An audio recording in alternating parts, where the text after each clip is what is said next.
अयोध्या के राम मंदिर के दान पात्रों से चढ़ावे की चोरी ने सबको चौंका दिया है। शुरुआती अनुमानों के मुताबिक 200 करोड़ से ज्यादा की चोरी का अनुमान है। नोटों की गिनती करने वाले ट्रस्ट के 50 लोग संदेह के घेरे में हैं।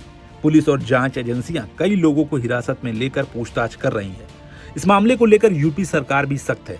सरकार ने 3 सदस्यीय एसआईटी का गठन किया है, जिसे सरकार को 15 दिन के अंदर अपनी रिपोर्ट सौंपनी है। बाकी पीएमओ भी इस मामले पर नजर बनाए हुए है।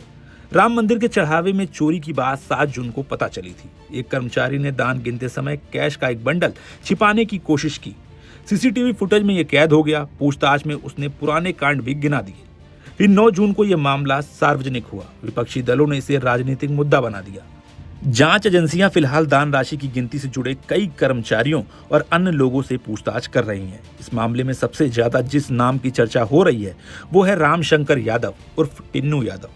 सूत्रों के मुताबिक टिन्नू यादव लंबे समय से श्री राम जन्मभूमि तीर्थ क्षेत्र ट्रस्ट के महासचिव चंपत राय के करीबी सहयोगी और ड्राइवर के रूप में काम करता रहा है, लेकिन राम मंदिर परिसर के मैनेजमेंट में भी वो काम करता था। सूत्रों से मिली जानकारी के मुताबिक कोई राम मंदिर में एक कलम लेकर अंदर नहीं जा सकता, लेकिन टिन्नू का रसूख ऐसा था कि उसकी गाड़ी के अंदर कुछ भी हो वो बिना चेक हुए अंदर तक जाती थी। टिन्नू की अयोध्या में 50 करोड़ रुपए की संपत्ति वाली जमीनें और घर की जानकारी सामने आई है। वैसे तो रामशंकर यादव उर्फ टिन्नू का इतिहास बेहद साधारण रहा है। पिता तुलसीराम यादव नया घाट पर एक छोटी सी चाय की दुकान चलाते थे। साल 1994-95 के दौर में टिन्नू अयोध्या की गलियों में पेट पालने के लिए ऑटो चलाया करता था। इसी दौरान उसकी किस्मत ने करवट ली और वो श्री राम जन्मभूमि मुक्ति यज्ञ समिति के मंत्री महेश नारायण के संपर्क में आ गया। इसके बाद इसकी किस्मत बदल गई। बताया जा रहा है एक समय ऑटो चलाकर जीवन यापन करने वाला ये व्यक्ति आज करोड़ों रुपए की संपत्तियों का मालिक है।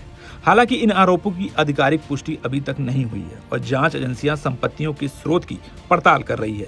मामले में टिन्नू यादव के भतीजे मनीष यादव का भी नाम सामने आया है।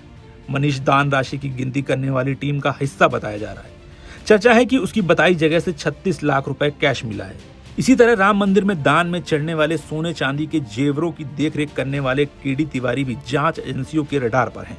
इन्होंने 1.5 करोड़ रुपए की जमीन खरीदी है। ये भी जांच के दायरे में है। आरोप ये भी है कि केडी तिवारी ने 5 करोड़ रुपए की संपत्ति जुटाई है। वहीं मामले की जांच में अब तक एसआईटी ने 2 कर्मचारियों को गिरफ्तार किया है। इनमें लव कुश मिश्रा का नाम प्रमुख रूप से सामने आया है। उसके घर से करीब 10 लाख रुपए नगद मिलने की बात कही जा रही है। वहीं उसका साला अनुकल्प मिश्रा भी जांच के घेरे में है। अनुकल्प मिश्रा भी नोट गिनने वाली टीम का हिस्सा था। अनुकल्प मिश्रा ने भी 60 लाख की जमीन खरीदी है। लवकुश मिश्रा एक समय कार मैकेनिक था, लेकिन दान समिति में गया तो जिंदगी बदल गई। उसके घर से 10 लाख रुपए मिले हैं। जैसे जैसे मामले की जांच आगे बढ़ रही है, वैसे वैसे इस मामले ने राजनीतिक रंग भी पकड़ लिया है। पिछले 9 दिनों में समाजवादी पार्टी के राष्ट्रीय अध्यक्ष अखिलेश यादव राम मंदिर के चंदे में कथित गड़बड़ी के मामले को लेकर अपने एक्स हैंडल पर लगातार 8 पोस्ट कर चुके हैं। अखिलेश यादव ने रविवार को कहा कि राम मंदिर में चढ़ावे में चोरी के बाद कितना दुर्भाग्य है कि अब राम मंदिर और साधुओं की जांच अधिकारी करेंगे। सनातन धर्म के लिए इससे बड़ा दुर्भाग्य और क्या हो सकता है। ये सनातन धर्म का अपमान है। अगर कोई बात हुई है तो कैमरा बंद करके आपस में बातचीत कर लो और चढ़ावा वापस डाल दो। प्रभु श्री राम माफ कर देंगे। वहीं सपा नेताओं ने मामले की जांच किसी स्वतंत्र एजेंसी या सुप्रीम कोर्ट की निगरानी में कराने की मांग की है।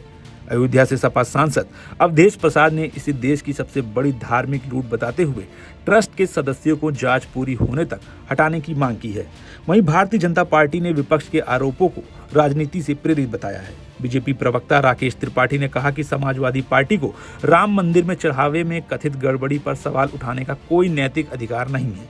उन्होंने कहा कि सपा का कभी भी राम मंदिर निर्माण में कोई भी सहयोग नहीं रहा है। राम भक्तों पर गोली चलवाने का पाप भी समाजवादी पार्टी के ऊपर अभी भी कलंक के रूप में है, तो समाजवादी पार्टी को कोई अधिकार नहीं है। राम मंदिर आंदोलन के प्रमुख चेहरों में रहे बजरंग दल के संस्थापक विनय कटियार ने ट्रस्ट से जुड़े सभी को चोर बताते हुए निष्पक्ष जांच की मांग की है। वहीं बीजेपी से कई बार के सांसद रहे ब्रजभूषण शरण सिंह के बयान ने भी कई नए सवाल खड़े कर दिए हैं। उन्होंने कहा कि अगर वे सच बोलेंगे तो बड़ा विवाद खड़ा हो सकता है, क्योंकि वे लोग बहुत ताकतवर हैं, इसलिए डर के मारे मैं सच नहीं बोल रहा हूँ। वहीं बढ़ते विवाद और आरोप प्रत्यारोप के बीच उत्तर प्रदेश सरकार ने 3 सदस्यीय एसआईटी का गठन किया है। इस टीम में वरिष्ठ आईएएस अधिकारी विजय विश्वास पंत, आईपीएस अधिकारी किरण एस और वित्त विभाग के विशेष सचिव नील रतन को शामिल किया गया है। एसआईटी को 15 दिनों के भीतर अपनी रिपोर्ट सरकार को सौंपनी है। दूसरी ओर श्री राम जन्मभूमि तीर्थ क्षेत्र ट्रस्ट ने किसी भी तरह की गड़बड़ी से साफ इनकार किया है। ट्रस्ट के महासचिव चंपत राय ने वीडियो जारी कर कहा है कि दान पेटियों की गिनती और उससे जुड़े सभी कार्यों का नियमित ऑडिट किया जाता है। उन्होंने दावा किया कि अब तक किसी भी जांच या ऑडिट में कोई अनियमितता सामने नहीं आई है। आपको बता दें, ट्रस्ट के महासचिव चंपत राय, ट्रस्टी अनिल मिश्रा और परिसर प्रशासक गोपाल राव की भूमिका पर सबसे ज्यादा सवाल उठ रहे हैं। मंदिर न्यास के सूत्रों के मुताबिक मामले के तूल पकड़ने के बाद महासचिव चंपत राय बीमार पड़ गए हैं। उनका शुगर लेवल अचानक बढ़ गया है और सर्दी जुकाम की भी शिकायत है। वहीं ट्रस्टी डॉक्टर अनिल मिश्रा अपनी आंख की जांच कराने के लिए केरल चले गए हैं। फिलहाल अब देश की नजर एसआईटी जांच पर टिकी हुई है। सवाल ये है कि क्या ये मामला कुछ कर्मचारियों तक सीमित है या फिर इसके तार कहीं और तक जुड़े हैं। क्या करोड़ों श्रद्धालुओं की आस्था के साथ खिलवाड़ हुआ है या फिर ये केवल कुछ लोगों की व्यक्तिगत करतूत है। इन सभी सवालों के जवाब आने वाले दिनों में जांच रिपोर्ट में सामने आ सकते हैं। फिलहाल अयोध्या का यह मामला देश में चर्चा में बना हुआ है।